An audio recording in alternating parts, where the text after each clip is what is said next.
कैसा साव्यार? अंकल ये क्या कह रहे हैं? क्या हो गया तुम्हें साव्यार? तुम्हें मेरे साथ बिताया हुआ एक लम्हा भी याद नहीं? उसकी याददाश्त वापस आ गई है। उसने हमें पहचानने से इनकार करती है। वो मुझे नहीं भूल सकता, मुझे जरूर पहचान लेगा। वो इस दुनिया से चली गई। कौन? रानी? साव्यार, मैं रानी, तुम्हारी बीवी। आई थिंक आप मिस्टेकनली किसी गलत रूम में आ गए हैं। पापा कहाँ हैं आपके?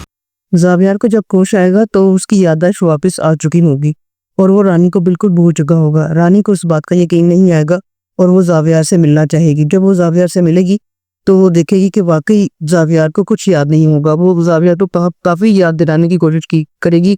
क्या ज़ावियार, तुम्हें कुछ भी याद नहीं? मैं तुम्हारी बीवी में तो, और मेरा बताया वो वक्त, उसमें से तुम्हें कुछ भी याद नहीं? और इस पर ज़ावियार कहेगा कि लगता है आपको मिसअंडरस्टैंडिंग हो गई है, आपको गलत मूड में आ गई है। यहाँ पे आपका कोई जानने वाला नहीं है। जिस पर रानी जो है वो बहुत ज्यादा फिदा होगी और वहां से चली जाएगी। रानी का दिन टूट जाएगा और बहुत ज्यादा परेशान होकर वो अपने माँ बाप के साथ चली जाएगी और ज़ावियार अपने चचा के साथ अपने घर चला जाएगा। जब ज़ावियार अपने घर जाएगा तो वो अपने चचा से पूछेगा कि अंकल मेरे पापा कहाँ हैं? तो वो कहेगा कि तुम्हारे पापा तो है बहुत हो चुके हैं।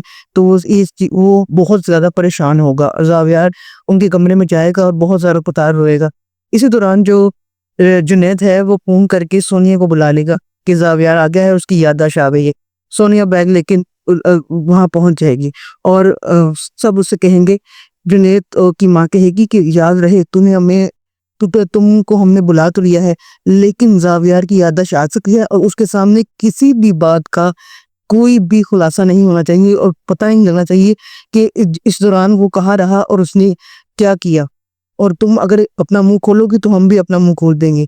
सोनिया उस वक्त तो खामोश रहती है, लेकिन दिल ही दिल में ठान लेती है कि इनको तो मैं घर से तीनों को बाहर निकलवाऊंगी ज़ावियार के जरिए, और खुद अपने बारे में कुछ ना बताने की ठान लेती है। वो उसकी फेवरेट साड़ी पहन के उसके सामने जाती है और ज़ावियार उसको देख के गले लगा लेता है और कहता है कि तुम्हें पता है सोनिया, पापा इस दुनिया में नहीं रहे। तो सोनिया कहती है अभी तुम्हारी तबीयत ठीक नहीं है, तुम इन बातों पर अपने दिमाग पर जोर ना डालो और आराम करो। अब आप कमेंट बॉक्स में कमेंट करके मुझे ये बताइए कि क्या ज़ावियार को रानी की याद आएगी, या उसको लगेगा कि रानी मेरी बीवी है, या मैंने उसके साथ कोई टाइम गुजारा, या उसको कुछ भी याद आएगा रानी के साथ गुजारा हुआ वक्त। तो कमेंट बॉक्स में कमेंट करके आप मुझे बताइए। और अगर मेरा रिव्यू आपको पसंद आए तो प्लीज़ लाइक कीजिए, शेयर कीजिए, सब्सक्राइब कीजिए।